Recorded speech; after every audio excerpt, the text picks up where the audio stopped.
Welcome to Labor Economics. I am Dr. Hal Snar, and I'm excited to be your instructor for this course. I teach a variety of economics and business statistics courses at NCA&T. My background includes teaching business analytics, information technology, and decision science at other universities. I hold a bachelor's degree in business, and during my time pursuing a master's in mathematics at Idaho State University, I took mathematical economics. That experience inspired me to transfer to the PhD economics program at Washington State University. Along the way, Idaho State University awarded me a BS in mathematics for completing coursework in the master's program.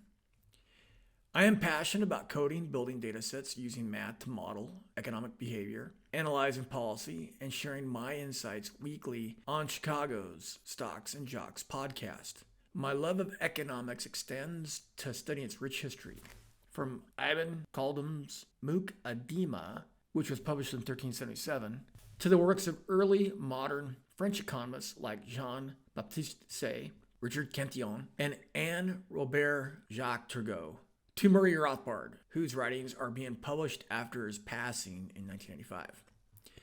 Now let me walk you through the Blackboard course. On the homepage, you'll find my contact information. This is the link to my Zoom office hours. I'll be on Zoom every week from 11 a.m. to 1 p.m., Monday through Thursday. You can also make an appointment to visit with me in person in my Merrick Hall 311 office on campus. If you need assistance with your assignments, have questions regarding the course, or want to chat about the economy, economic policies being proposed, please join my Zoom. If you want to make an appointment to meet me in person, please email me at hwsnar@ncat.edu. Scrolling down, you'll see course announcements. Whenever I post a new announcement, it's automatically sent to your NCA&T email, so make sure you check it regularly.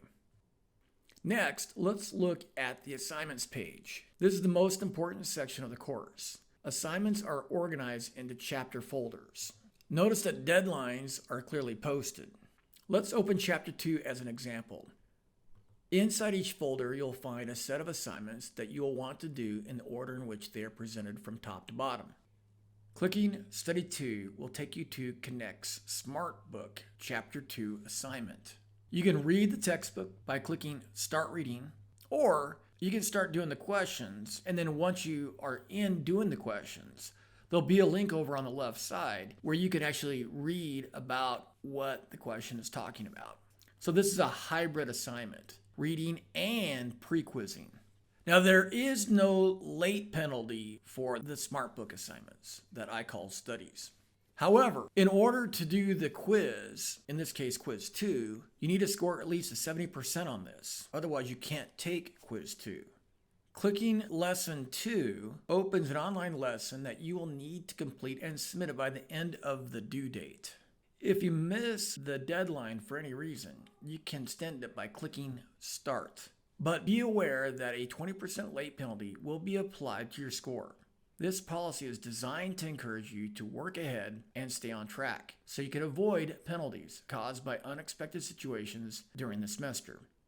Keep in mind, the highest score you can earn on late submissions is 80%. When you do click Start, you will see the instructions. Please read them carefully. Notice right here it says 2 attempts for each answer box. Also notice that you can redo the whole problem by clicking Get a Similar Question button at the top of a completed lesson with a low score. If you do this, you will generate a new problem with a different solution set and all your answers will be erased.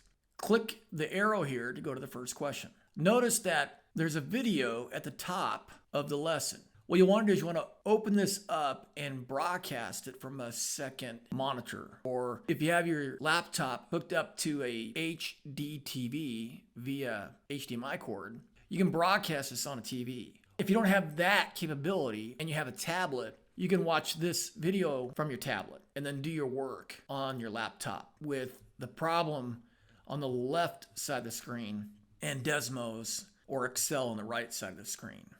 Now you want to play and pause this video to work the problem. And you can see that there's multiple answer boxes. Now remember the instructions that said you get 2 attempts per answer box. So if you put an answer in this box and you press submit at the bottom of the page, or you press enter after entering a number, Notice it's marked wrong. You only get one chance to change it, and then it's locked. That has no bearing on this answer box or this answer box. You still have 2 attempts here and 2 attempts here. If you're in a situation where you got it marked wrong, you got a red X there, continue working the problem out. And then if you have a couple of them marked out, come to my office hours and we'll figure out why you got it marked wrong. If you have a bunch of them marked wrong and they're locked out, what you'll want to do according to the instructions, if you want a better grade, you're going to click Get a Similar Question. And what that does is it resets the problem. You get new numbers everywhere. You get a new solution set. If you get 100% on this, then you go to the next question in the lesson. And you do the same here. You watch the video, you use your numbers to come up with your solutions as I find my solutions in the video. You fill this out. If you get 100%, then you go to the 3rd question, the 4th question, the 5th question. This particular lesson has 5 problems. And this is your overall score. So if you got 100% on each of the 5 questions, this right here will say 100 out of 100. If you like your score, great. If you don't like your score because you got a bunch of stuff marked wrong, click Get a Similar Question and redo the problem. Practice makes perfect. That's why I limit these boxes to 2 attempts. I don't want people guessing. I don't want your grade rewarding you for guessing. So you only get 2 attempts per box. And if you have too many of them, your score is going to be low and you'll need to get a similar question. After this right here is at a value that you like, whatever that is, if it's at a value that you like, then you move on to the quiz. To access the quiz, click on Quiz 2, and that'll take you to McGraw-Hill Connect. Notice there's a due date and there's a warning. You have to do it by the due date or you get a 20% penalty. Again, working ahead can help you avoid last-minute emergencies that result in you getting late penalties from doing work late. To start the quiz, click Continue, and that'll bring up a list of questions, and this is going to assess whether you're learning the material. When you've finished Study 2, you've watched the video lecture, you've completed the Lesson 2, and you've tested your knowledge in Quiz 2, move on to the next chapter by clicking Assignments. Do Chapter 3. If you've done all the assignments in Chapter 1, 2, and 3, then you'll want to click on Checkpoint 1. Checkpoints must be completed by the posted due date. No extensions will be granted. No late work will be accepted. Please work ahead to avoid situations that may arise that will cause you to get 0 points on the checkpoints for doing them late. When you click Start, you'll see what they look like. Again, you'll be given instructions. This instruction says that when you click Submit after you've done all the work, it'll say 0%. And it says 0% because I have to grade these manually. I will grade them on their due date or the day after their due date. Click the arrow to look at the essay questions. What you'll want to do is you want to copy this question, paste it here, and then turn it into a statement so it can be your answer's topic sentence. And then you want to answer the question and then provide the examples. And then just repeat that process for the other essay question. The checkpoints will have maybe 2, maybe 3 essay questions. Click Submit. Notice it says 0 out of 100 points. Again, don't worry about that. I have to manually grade this, and that's what this says right here. I will grade them on the day after they are due. To check your progress, click on My Grades. There's a thing called Target Score here. Target Score starts at 0 for every student at the beginning of the semester because assignments that have yet to be submitted are calculated as 0. As you submit work, Target Score will rise. Once it has reached the desired percentage for the grade you wish to have, you can actually stop submitting assignments. So if your target score reaches 73%, which is a C, and you want a C for the course and you're okay with a C for the course, you're done for the semester. Now, if you want a B, you have to get your target score to 83%. If you want an A, you have to get it to 93%. That's why I call it target score. You're using this score to target the grade that you want. And notice it's 6.25%. This person has only submitted 2 assignments, Study 1 and Lesson 1. The average of these two, 100% plus 100%, is 100%.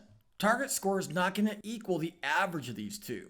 This is a weighted average of this is a 0, this is a 0, this is a 0. All these missing assignments are averaged in the target score as 0. And that's why this is so low. Now, at the bottom of your My Grades list, you'll see something called current score. Current score is the last item in the gradebook. It is a weighted average score of the work you have submitted. Current score would be equal to 100% because the average of these two, again, is 100%. Now, at the end of the course, when all assignments have been submitted, target score will equal current score. If you have any questions on this, come to my Zoom office hours.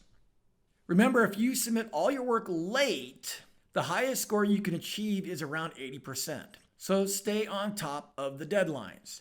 Now, the cool thing about the course is if you look at the very first assignments, they're really not due until the first week of February. So there's a lot of space or air in the course at the beginning of the semester. Take advantage of that time. Try to get all of your work in Chapter 1's folder done well before February 2nd. And then do that for Chapter 2. If you do that and an emergency comes up, you have to miss a week of school for whatever reason, you're not going to incur late penalties. Again, welcome to Labor Economics. I'm looking forward to a great semester with you. Let's make it a fun, rewarding learning experience.